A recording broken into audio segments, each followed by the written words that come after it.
کیونکہ شارحین نے تو ایک جگہ پہ دیکھنی ہے، اور سب سے بڑی گمراہی اور جہالت اور سبب گمراہی یہ ہے کہ ایک نمبر حدیث کا دیکھ کے فیصلہ کر لینا، ایک حدیث کے سارے نمبر نکال کے فیصلہ ہوگا، ایک نمبر نہیں۔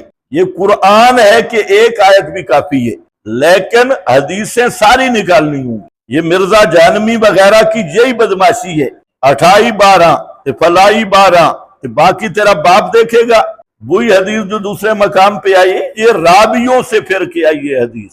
اب آپ نے دیکھا راوی کیا کرتی ہیں، تو یہاں پر کیا ہے، یعرف جلیسہ و یقرأ فیہا، آپ تقریباً 60 سے 100 آیت پڑھتے تھے، 60 سے 100 آیت، شکر پیچھے تسی نے 60 سے 100 آیت پڑھتے تھے صبح کی نماز میں۔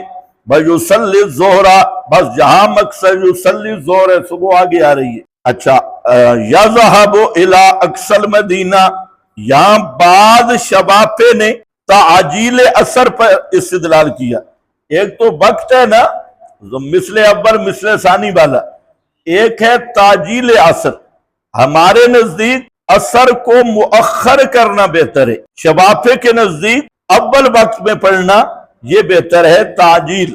ہمارا استدلال ذرا قرآن کی طرف ہے زیادہ، کہ قرآن پاک میں قبل غروب الشمس ہے۔ اب قبل غروب الشمس جو ہے، یہ 3 گھنٹے غروب شمس سے پہلے کو نہیں کہتے عرب میں، قبل غروب الشمس کا یہی گھنٹہ 1.5 گھنٹہ پہلے غروب شمس سے۔ تو قبل غروب شمس، جیسے آپ کو کوئی کہے کہ زور سے پہلے آ جاؤ، آپ صبح آ جائیں، بھئی یہ بھی زور سے پہلے بے وقوف ہے، یہ پہلے زور سے پہلے آنے کا مطلب ہے 12 ساڑھے 12 بجے آئے، زور سے پہلے آنے کا مطلب یہ نہیں ہے کہ صبح 5 بجے آ جائے۔ تو اسی طرح قبل غروب الشمس کا مطلب کہ قریب قریب، دور نہیں، تو 3 گھنٹوں والا دور ہے۔ تو اس آیت کے لحاظ کرتے ہوئے ہم کہتے ہیں اثر تھوڑی مؤخر ہو، اور امام شافعی کہتے ہیں نہیں، اس حدیث کی رعایت کرتے ہوئے پہلے، لیکن وہ بات کہیں بنتی ہے کہیں نہیں بنتی۔ جہاں پر اب شوافع نے بات بنانی چاہیے کہ مدینہ کے اقصا میں، آخر میں، دور دراز علاقوں میں ہم جاتے تھے، رجا پھر واپس آتے تھے، والشمس حیہ، اور سورج اب بھی زندہ ہوتا ہے، یعنی اس کی شعائیں برقرار ہوتی۔ سورج کی حیات سے مراد ہے شعائیں برقرار ہوتی، آخر میں جب ٹکیا سی بجتی ہے نا تو شعائیں ختم ہو جاتی ہیں، وہ مکروہ وقت ہے، تو شعائیں باقی ہوتی۔ وَنَسِيتُ مَا قَالَ فِي الْمَغْرِبِ، تو اس سے شوافع نے کہا کہ دیکھیں دوسری حدیث میں ہے کہ یہ اقصی مدینہ تھا 4 میل، تقریباً 6-7 کلومیٹر، اور پھر جاتے اور واپس آتے، تو یہ 10-12 کلومیٹر کا سفر کرتے، اور ابھی تک سورج چمک رہا ہوتا اور اس کی شعاؤں میں کوئی فرق نہیں پڑتا تھا۔ تو اس سے پتہ چلا کہ آپ مثل اول پہ اثر پڑتے تھے، ورنہ 12-13 کلومیٹر سفر کر کے آئیں۔ تو اس کا جواب یہ ہے احناف کی طرف سے، اقصی مدینہ، بھائی ایک ہے دخول کی بات، وہ تو میں نے آپ کو بتا دیا، مثل اول پہ وقت داخل ہو جاتا ہے، لیکن اس کا یہ مطلب نہیں ہے کہ مثل اول پہ نماز ہی پڑھی جائے۔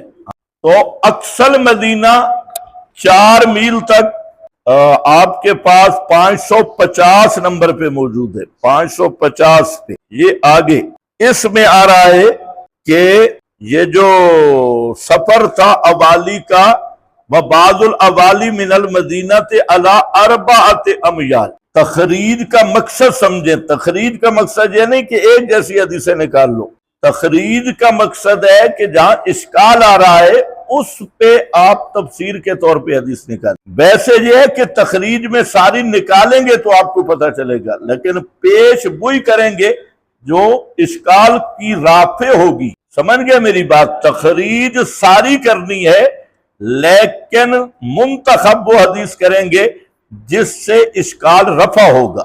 یہ انداز ہے حضرت مولانا حسین علی صاحب رحمہ اللہ کا۔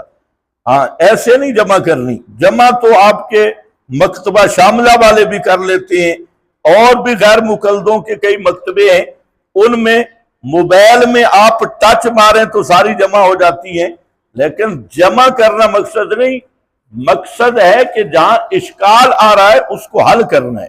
کہ اقصی مدینہ 4 میل تھے، تو آپ نے یہ نکالنی، یہ کہاں ہے 4 میل؟ یہ 550 نمبر پہ آئی ہے، اس میں 4 میلوں والی بات، اور میل سے کلومیٹر زیادہ بنتی ہے۔ اب راجہ واپس بھی آتے تھے، جاتے بھی تھے، تو یہ تو میرا خیال ہے عصر کی نماز پھر 10-11 بجے پڑھتے ہوں۔ اتنا لمبا سفر، آنا جانا پیدل، آپ کو 12-13-14 میل کرنے ہوں، چلو 8 میل بن رہے ہیں نا، 12-13-14 کلومیٹر کا سفر آپ کو کرنا پڑ جائے تو انشاءاللہ آپ صبح چلیں گے تو شام کو پہنچیں گے۔ ہاں بھائی، تو یہ جو 26 نمبر جہاں سے ہے یہ تقریباً 2.5 کلومیٹر ہے، 3 کلومیٹر ہے، 2 کلومیٹر، یہ 2 کلومیٹر ہے 26 نمبر، جس پر آپ بیکی والے کو بلاتے ہو، 2 کلومیٹر، اور وہ ہے 13-14 کلومیٹر، تو آپ اندازہ کر لیں کہ کہاں تک جانا ہے۔ تو اس کا ذرا خیال رکھیں۔ ہماری طرف سے یہ جواب دیا گیا راجع الی اہلہ، راجع الی اہلہ، یہ ڈبل سفر نہیں، اکیلا سفر تھا۔ یہ نماز پڑھتے، یہ جاتے تھے حوالی سے، عصر کی نماز پڑھ کے پھر اپنے گھر واپس آتے تھے۔ اگر راجع الی المسجد کریں تو ڈبل سفر بنے گا، پھر 4 نہیں 8 میل بن جائیں گے۔